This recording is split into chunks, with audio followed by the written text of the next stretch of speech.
it will be your left, is the drawing of the interior of the cabinet as if you took the face frame and door off.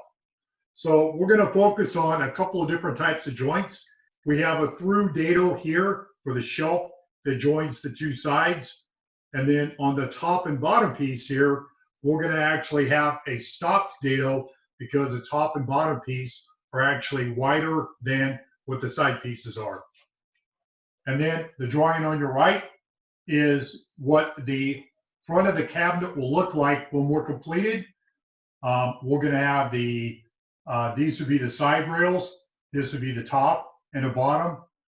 And then hidden behind here, right about in here somewhere, is the shelf of what would be behind the door. And then we're going to make a small face frame that we're going to mount to the side here. And then we're going to make a veneered panel. We're going to use simple half lap joints to join the rail and stiles. And then we're going to use shiplap siding type inserts for to give it an aesthetic look for the bottom portion of the door. We're going to use a combination of hand tool joinery and try to minimize our machinery joinery as much as we can, so we can give everyone a chance to experience a little bit of both as we go along. Okay. The overall dimensions of this, so the sides here are going to be 5 1/4 inches, and then we're going to have a 3/4 inch face frame, which will make the whole assembly 6 inches wide. It will be 10 inches tall from here to here, or 10 inches wide, excuse me, from here to here. And then it will be 16 inches in height from the very bottom of the portion of the shelf to the very top portion of the shelf. Okay, any questions so far as to what we're gonna build here during the next 6 weeks? Excellent. Okay, so I want to start in on material. So I went to Home Depot and I bought regular number 2 pine. Okay, I bought 2 6-foot lengths of 1x6. So what does that mean? It means the width of the board is 5 1/2 inches from one edge to the other. It is considered 1 inch thick, but it's milled down to about 13/16, and then it's 6 feet long in its rough assembly. Because I needed wider material for the top and bottom portions of the cabinet, I went out and bought a 4-foot section of the 8-inch wide material. Again, number 2 pine, so it's really 7 1/2 inches from one side to the other. Okay, and what I like to do is I like to buy about 20% excess when I'm using this type of wood, because I can then go back and work on working around the knots in the wood, but still have a lot of usable wood in between the knots. So you can see, like on this board, for example, I have a good 36 to 38 inches of material I can use in between the 2 knots right here on the wood. Okay, so now we're going to talk about layout of the materials. So I went ahead and cut some of the materials up. So from my drawing, I knew I had to have, for the sides, I knew I had to have 2 sides that were 15 inches long. So I went ahead and ahead of time, in order to save time, I went ahead and cut my 15 inches, but there again, these are rough length. I have not cut these to final length yet. So I went ahead and cut these 15 1/4 inches long, And that's going to be the rough size for both of my sides. So I have two sides. And then for my top and bottom, where is top? And then I knew I needed to make a shelf the same width as my sides, because the shelf is going to be flush with the two sides when I put it together. So I cut the shelf to width, there again, about a 1/4 inch oversize of what my final fit is going to be. And we're going to talk about that when we go to final fit. And then I went ahead and just roughed out a section for the top and bottom. There again, I roughed this out for 22, 23 inches long. And I wanted to leave myself a lot of extra on this cut, because when they mill up these boards, they're rough cut on the very ends. And you don't want to use this as your starting point for a reference mark when you go to lay out your pieces. Okay, so what we'll do first is we will size the two sides. So what I'm going to do is I'm going to make sure that I true up a side when I go along. So I'm going to true up one side before I actually plane it to final thickness. On we're going to use, for expediency's sake tonight, we're going to use the table saw. So I have my trusty Lee Nielsen number 62 jack plane here, and I'm going to just go along, and I'm going to make sure that, because this is all just rough cut from Home Depot, I'm going to make sure I have a really good true side here.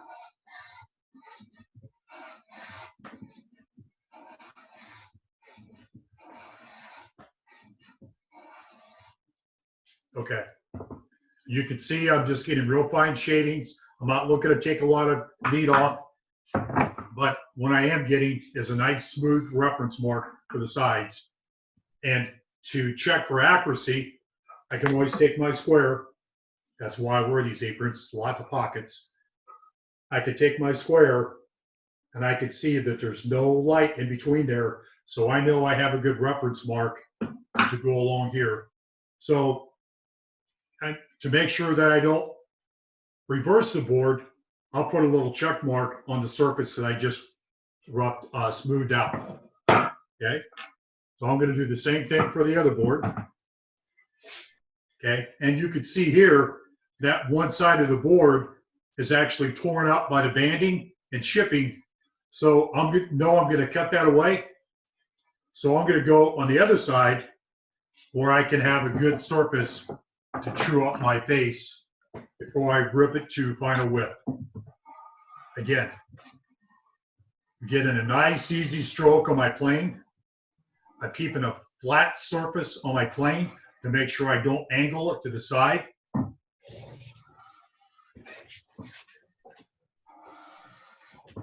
I don't need to take a lot off. I just want to make sure that the surface is true. Now, if you wanted to see how true it was, okay, you could always take a pencil, go along your edge.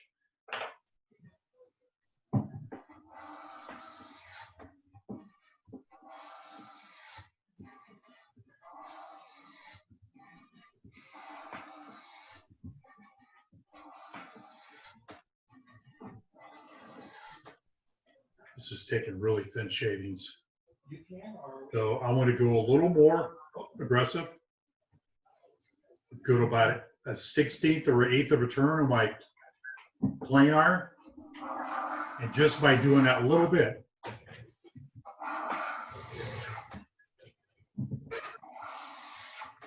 I now get a much better cut. Okay? So now I run my finger along this. It is as smooth as glass. I'm going to check it for square.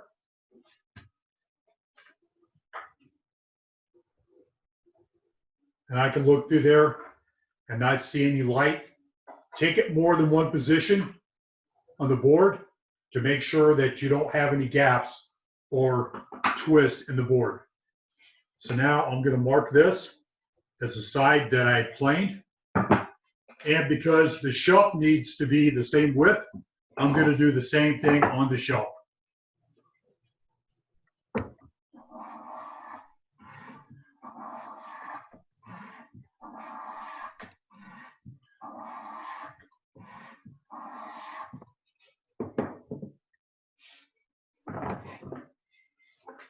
Again, I'll take my square and I'll make sure there's no light gaps and my edge is square here.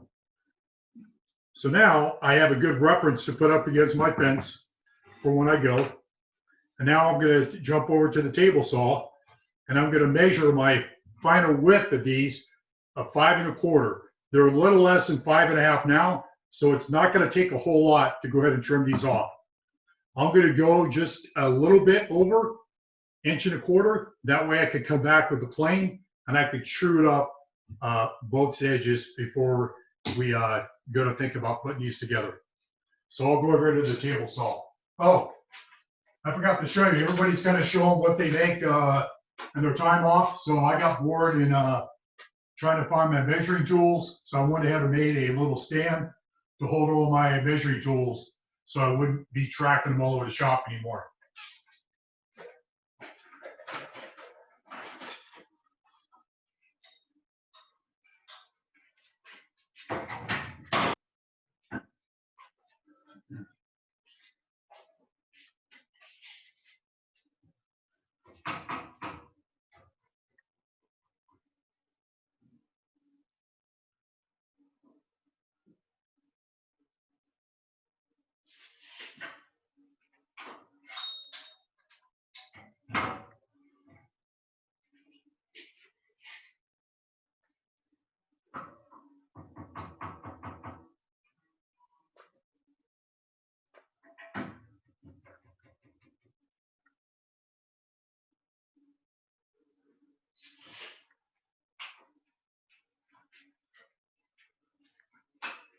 Okay, I'm going to trim these to final width of a hair over a 5 1/4.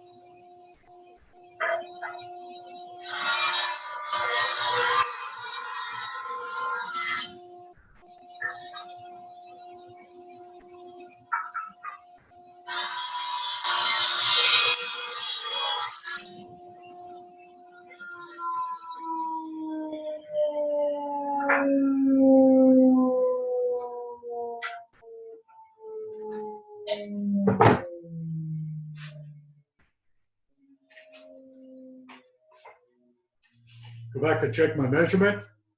They're slightly under 5 1/4, slightly over 5 1/4, excuse me.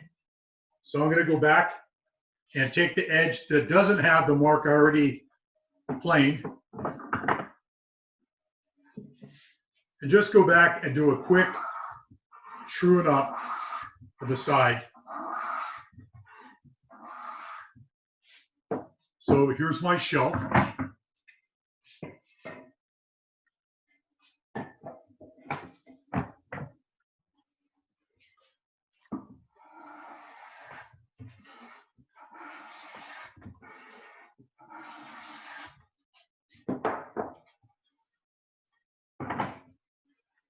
My left side.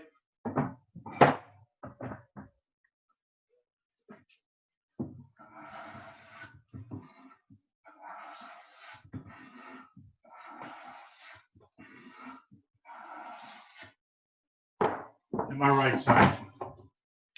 Okay, now what I want to do, because I have to lay out multiple joinery on this, I want to go ahead and label my left side and right side panels. So I look for the best side on the outside. So this has a little knot in it. So I'm going to put that on the inside. So I'm going to make this the outside. And I'm going to make this the left-hand side. Just a small piece of tape with an L on it. And I'm going to make this the right side. The grain is good all the way around. A little tear out in the inside. This side here looks a lot better. So I'm going to go ahead and pick this side for the right side. By putting the tape on the outside face, I know which side is which, okay? And now with the tape on the outside, I know that these two faces are going to be the inside. So when I go to do my interior joinery for my rabbits, I know which side I need to work with. And because I milled them all at the same time, the shelf is the same thickness as the sides. Okay. Now we talked about the top and bottom pieces. So the way this is going to work is this is going to have a slight overhang. This is going to have a slight overhang on each edge. Okay. So my overhang is going to be 3/4 of an inch from the face frame. So this is 5 1/4 plus another 3/4 from my face frame, and then I want another 3/4 on front of that. So my total width for my top and bottom is going to be 6 3/4 of an inch. When I bought the lumber, it was 7 1/2. So I need to take 3/4 of an inch off. But what I want to do is I want to go ahead and cut these close to my width that I need for my top and bottom panel. So we went back to our drawing, again, using our full-size drawing, and we know we want this to be 10 inches wide. So I've cut this to about 23 inches. So we're going to trim up one side, measure for 10 inches, and then cut the other one 10 inches long, and then whatever's left over will be the waste. So I'm going to go back to the table saw, and I'm going to take the fence off, and I'm going to put it on the crosscut sled, or the crosscut, the miter gauge.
Okay, so I've cut my top and bottom segments to width, but they're still too deep. So what I need to do is, just like I did on the sides, I'm going to come back and I'm going to true up one edge.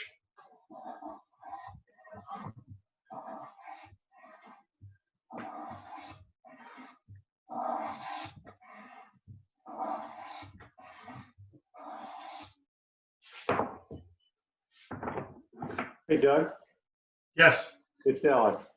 I just want to say to the group just a couple of things. First of all, if you have any questions for Doug as you're going, you can do one of two things. Either raise your hand using the reactions bar, or not the reaction bar, but the raising your hand, which is at the bottom of the participants panel on the right, like we talked about last week. Or you can just unmute your mic and ask him the question directly. At this point, is there anything that anybody wanted to ask about?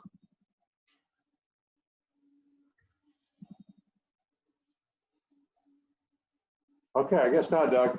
Okay, got it. Thank you. So I'm using my square, and I can see here that there is a slight taper to my board. So I have taken this side away, but it's now high on this side. So I need to go back on my plane. And again, this is why we do this, is to make sure that everything is square when we start to fit our material. So in order to keep from going on this side, and I need to take down more on this side, I'll twist my plane just ever so slightly when I run it across. So I'm making more of a conscious effort to take a little more off on the right-hand side than I was the left-hand side.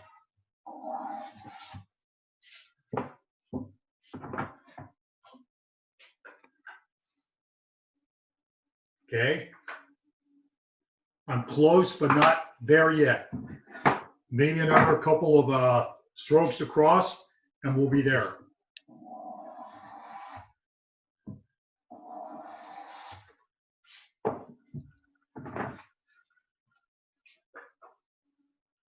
Okay, I have no gap.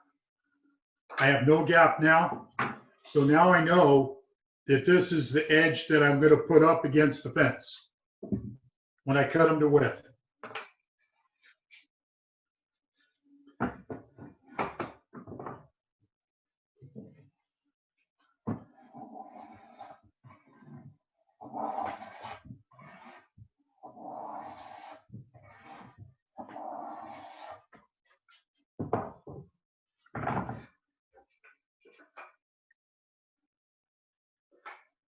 Okay, I got lucky on that one. That one's good.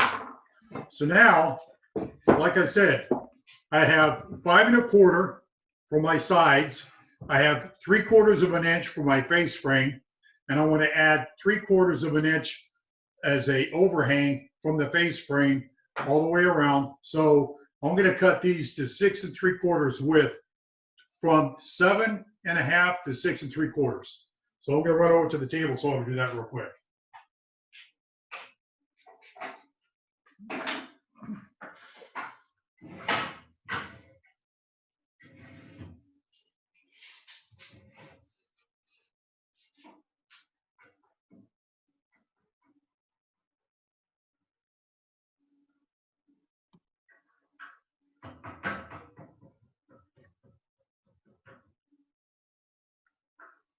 What the hell is going on here?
Since you forgot to mark the second board, did you just guess which side to use? You forgot to mark the second board. Did you just guess what side to use? Good question. Very observant. Okay, I ran my finger across and checked for the smooth side and the rough side. You're paying attention. Okay, so the side I just cut, I'm just going to make a couple of passes.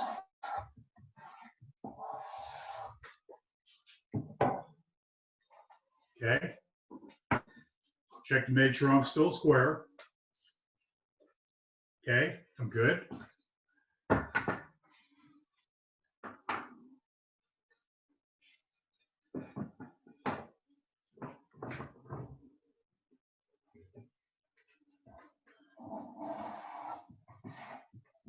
Another good thing about using a plane afterwards is if you have any burn marks from the saw, that plane will take them off too. Okay, I'm still square. Now, what I want to do also is I want to label the top and the bottom.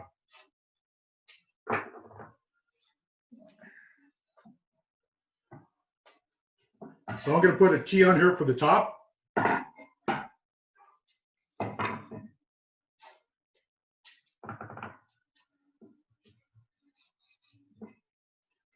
And I'm going to put a B on here for the bottom.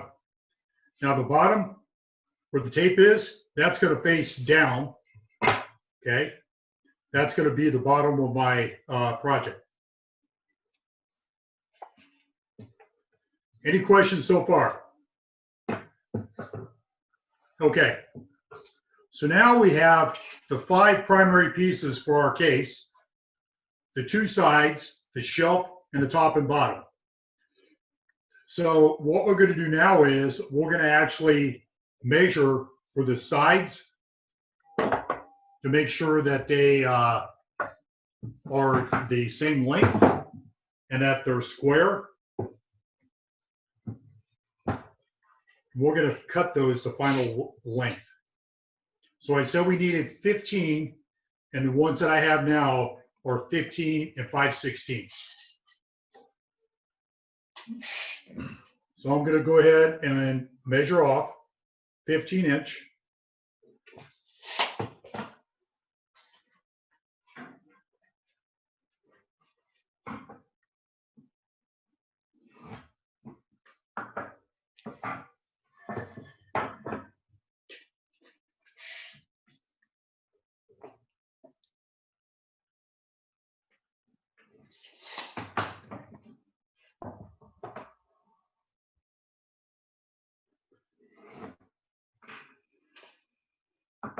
I'm going to take these back to the table saw, and I'm going to go ahead and cross cut these to final length.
Okay, so now I have my 2 sides. I have my shelf that's going to go right in here. And then I have my top and my bottom that's going to have my 3/4 inch overhang all the way around. Okay, any questions so far on the parts? Okay, so Yeah, I'm going to set these Can you hear top me? and bottom. Doug, can you hear me? I can. Did you joint or sand the wood before all of this, or is the surface flat? So we're going to check that. We're going to check the final flatness before we put it together. Great question, Ron. Okay, so what Ron's asking about is this wood true? Okay, I could go here and I could see that this side is actually true on the inside face, where my joinery is going to be. I'm going to come back here, check, and I see no light gaps in between here. So I actually got lucky. I got a good board for my sides, and I could put them together like this, and I could see there's no gaps in between my seam right here too. But great question, Ron. We're going to be checking that as we go along. Okay, so now what I'm going to do is I'm going to lay out my through rabbet on my two sides that's going to house my shelf. Okay? So I want my shelf to go about halfway down. So again, I'm going to come back to my full scale drawing, and I'm going to go from the top of the board to where my rabbet starts, and it's 7 1/4 inches from the top.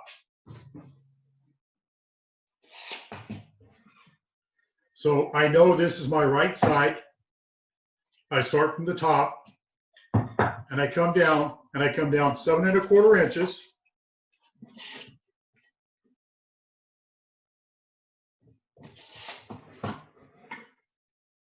Okay, and I'm going to make a reference line.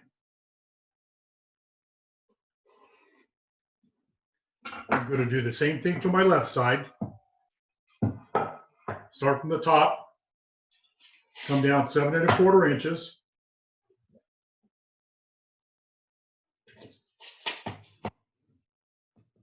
Make my reference line.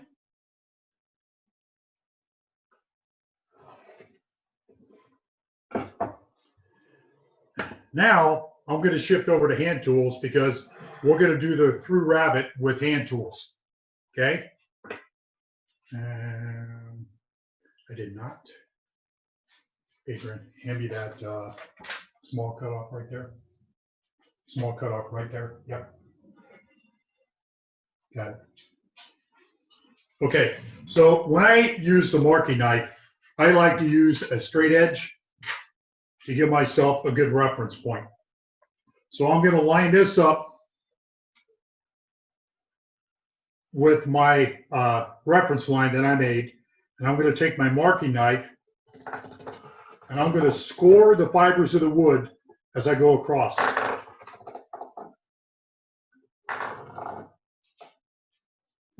Okay. Then we're going to come and use a good reference. And actually, it's always good to use the piece that we're doing this with.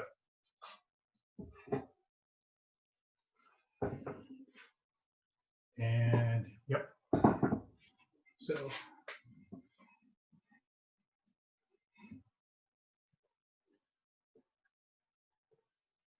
we're going to measure the full width of the shelf because it's a through rabbet, and I need the rabbet to be the full width so my shelf can inset inside the rabbet.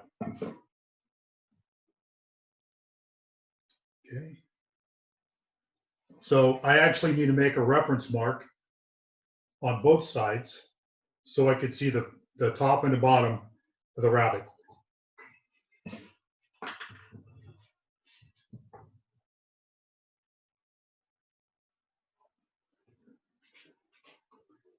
My marking knife, again, I'm scoring the fibers of the wood to give myself a good reference point for how we're going to lay this joint out. So now I have two lines that defines the width of my rabbet. Now, there's many ways you can do a rabbet. You can set up a dado stack head set on the table saw. Okay, or you can use a router table to route it. But because this is a fundamentals class, I wanted to focus on using a lot of hand tools as much as we could. So I'm going to go ahead and clamp this down to the bench.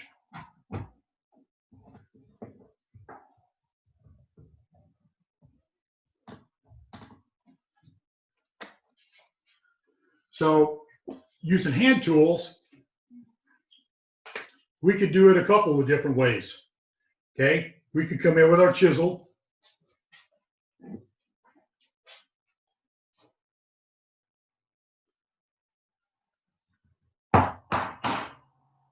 Lay it on the score mark that we had.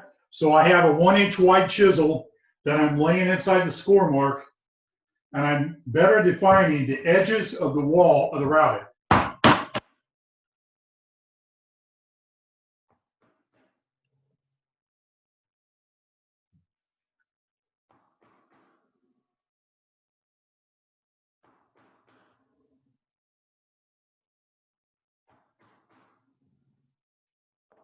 That's on one side. I come back and do the same thing on the other side.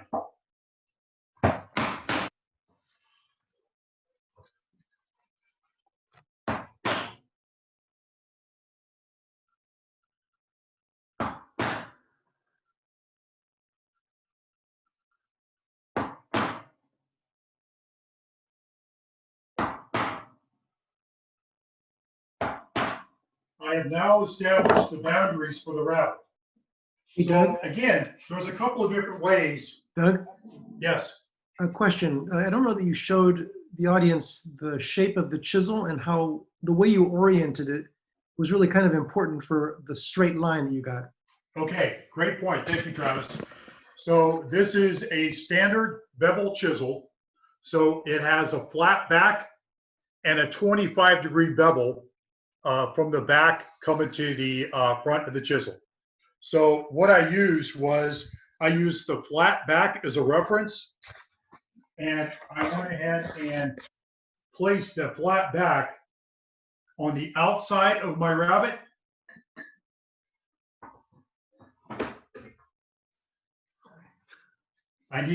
So I placed that on the flat back on the inside of my rabbet. So when I cut down, okay, it's going to force the fibers away from the side of my wall of my cut, and it's not going to try to swell the joint wider than what I want.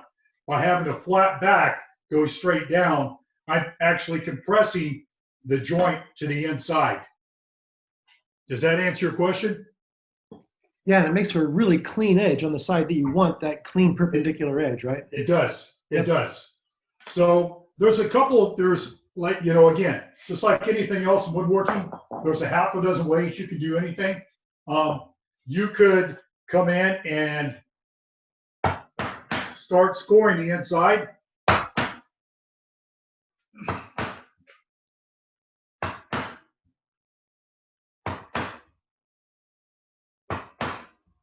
And start to take away material little at a time. Chicamate, chicamate.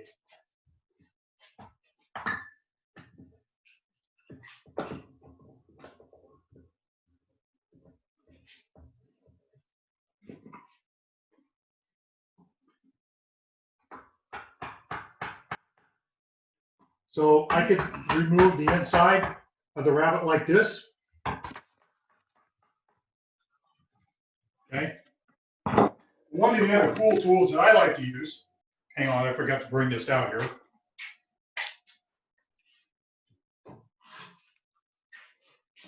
For my new rabbet or my new hand tool cabinet. So again, I use my straight edge, and I like to use a rabbet plane. So what a rabbet plane does is, this is a 1/2 inch wide. My rabbet is actually 3/4 of an inch wide. So I could use this to take out the bulk and then use the chisel with the flat surface to square up my edge of my rabbet. So what this has is a blade on the inside that will take the material away from the inside of the rabbet. Let me demonstrate here. So I like to use a flat, straight edge as I go along. And again, I'm not trying to take a bunch out at one time.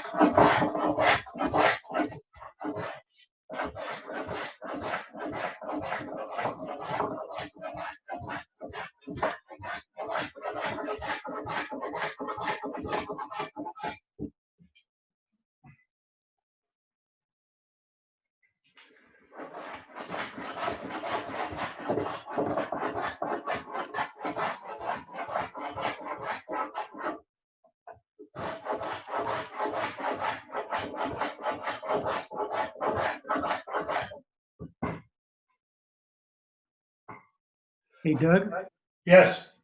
is this a kind of tool where you tend to have in your wood shop only one width?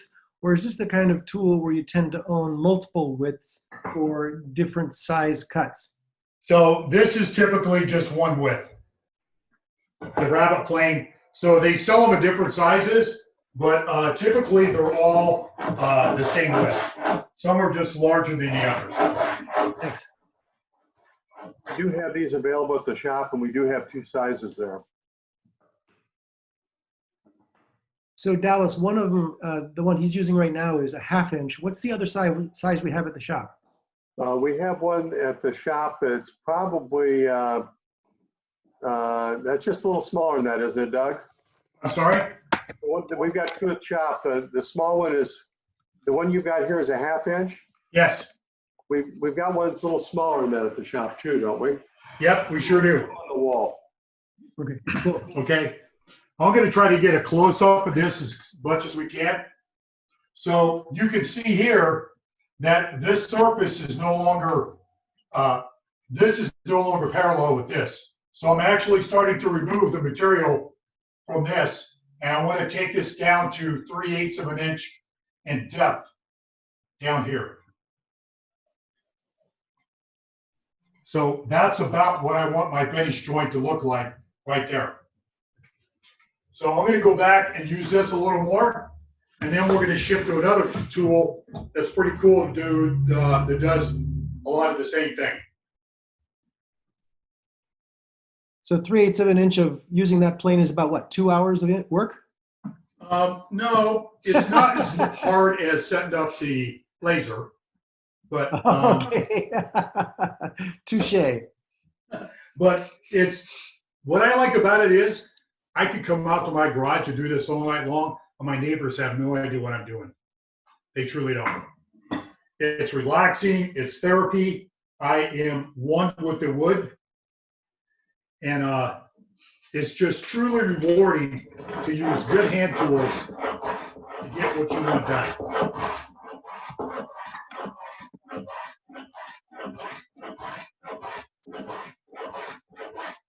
No offense on the laser. I love you digital guys. I need you all the time. I say that in jest.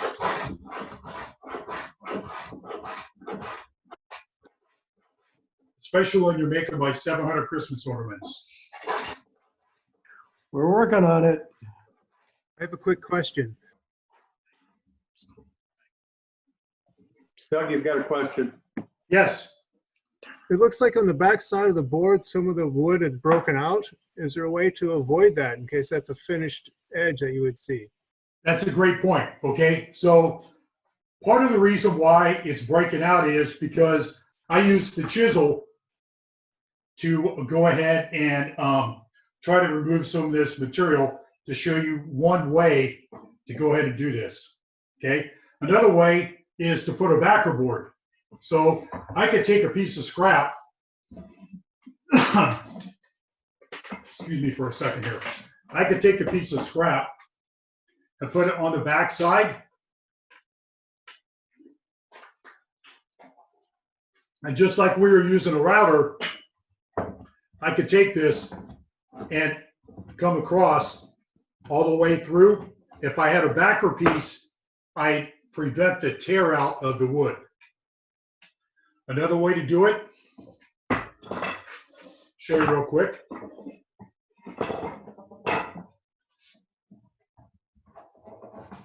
How we doing for time? What time is it? 49. Okay. Another way to do it is to come around and do it for both sides. Okay, so I could go, and I use this method a lot when I have wood that tears out very easily, like pine does. Okay, so what I'll do here is, now that I've got a defined edge, I don't really need my reference as much as I did before. So I'll come through.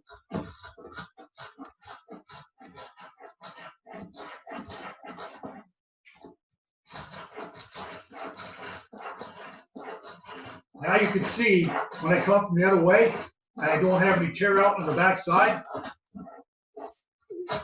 Doug, is it basically because you're not actually pushing the blade all the way through to the opposite edge, so there is no opportunity to do the blowout? Exactly. Thank you, Travis. Yep. Perfect. Doug, isn't the other way you can solve that is by scoring that with a knife? I'm sorry. Couldn't you also score the fibers with your marking knife? You can.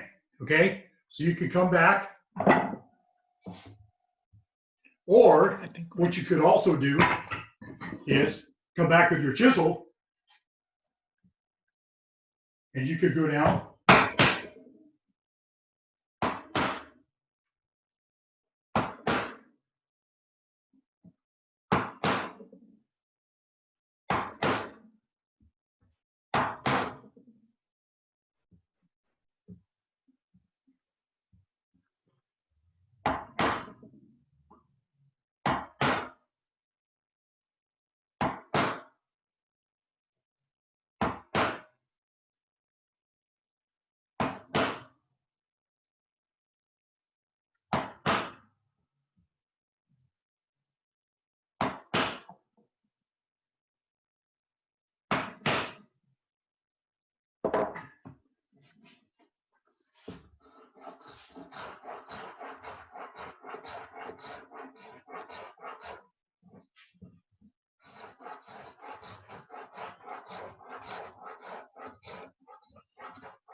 Again, I'm keeping my finger on the very front of the plane to help guide it, and it also gives me direct pressure right over the surface of the top of the blade.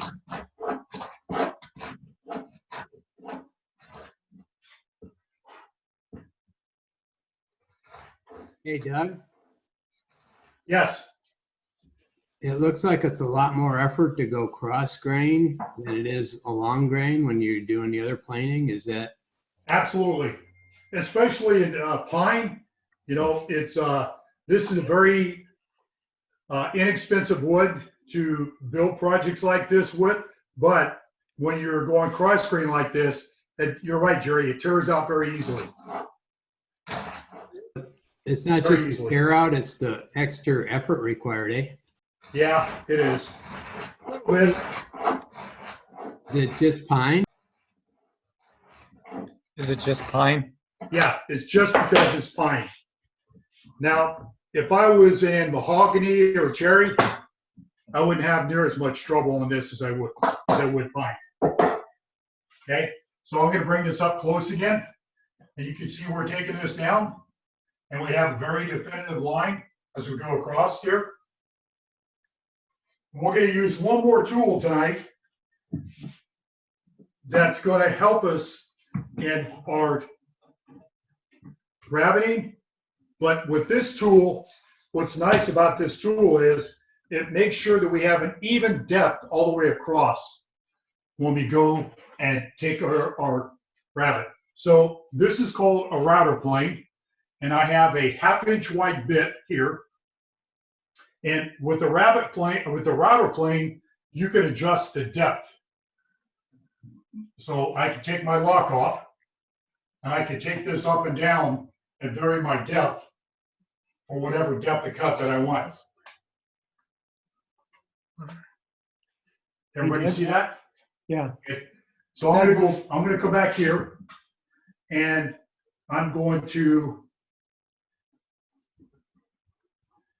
take this down until the surface of my body of my plane starts to rise a little bit, and then I'm gonna lock this in. I'm gonna lock that depth in, okay? And then I'm gonna come through here like this.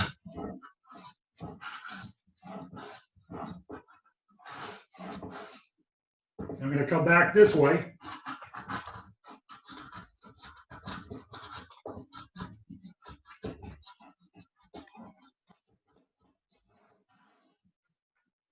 Okay, I'm gonna go one more, then I'm gonna take it off and show you what we did. Hey, Doug, Yes, as I watch each of your planes in action, I can only imagine how important it is to have those blades sharp.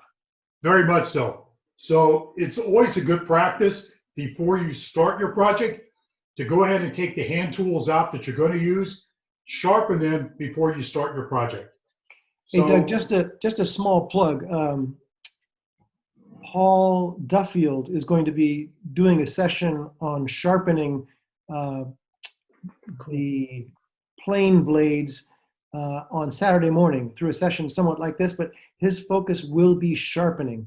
And as you Absolutely. just said, it's really critical in using these tools effectively. And he'll be showing us over the course of Saturday at 10 o'clock how to do it with these kinds of blades. and he's really good at it too.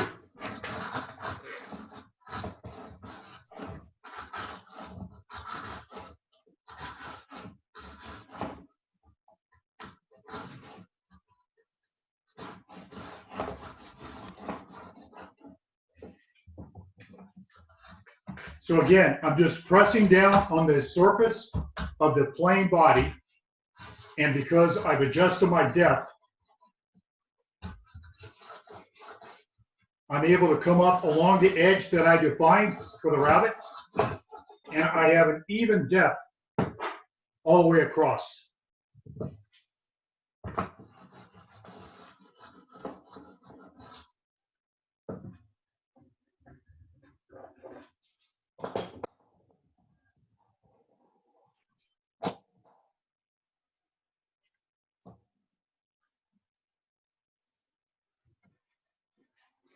Okay, so here is my dado so far.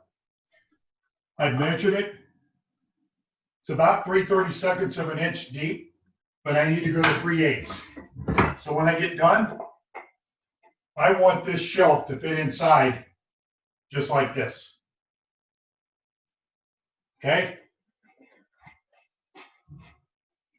Any questions so far? Okay, so I think that's where we're going to stop for this week. So we have, to kind of review, we have sized both sides, the shelf and the top and bottom, and we're going to finish the rabbets this week in between shows. Next week, on week 2,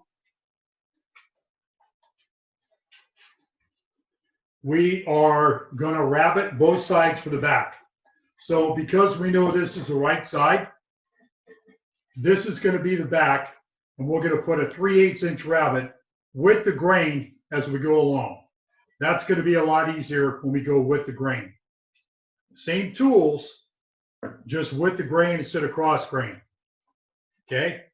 Then, after we get that done, we're going to take the bottom and the top, and we're going to put in what we call stop dados.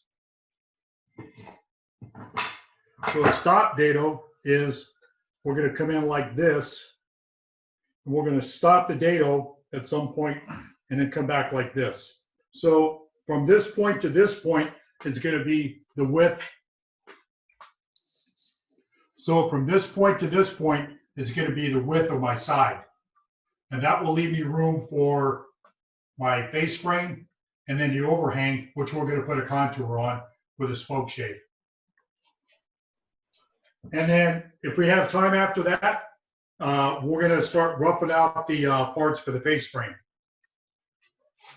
Any questions so far about what we're doing for week 1 and about the project overall?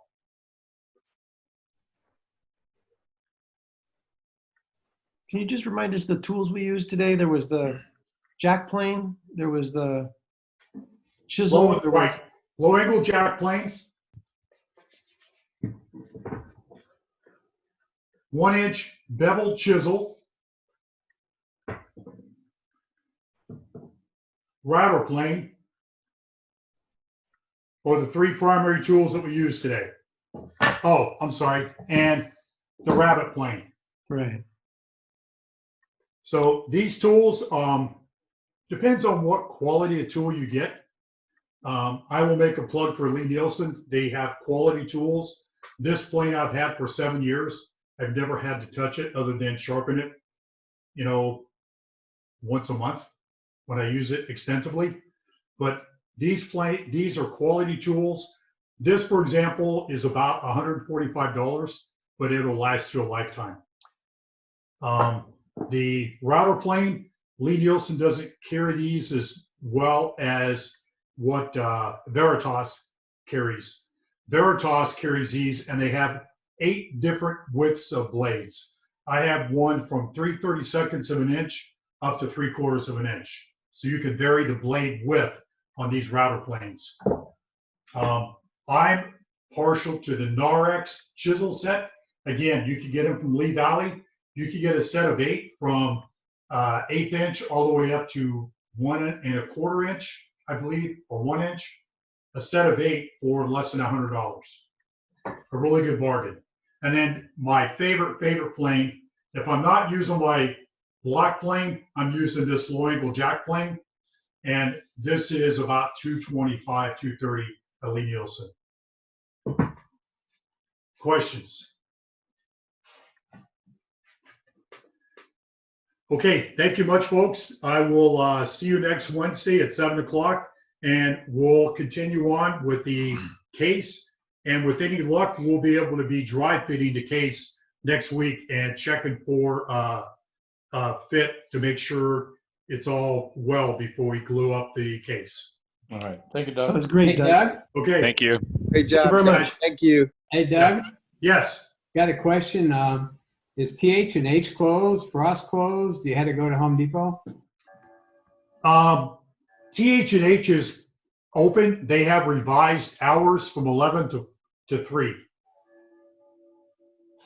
But I didn't know how many students, introductory students, we were going to have for this class. So I didn't think that they could get to TH&H on Monday through Friday because they're not even open on the weekends yet.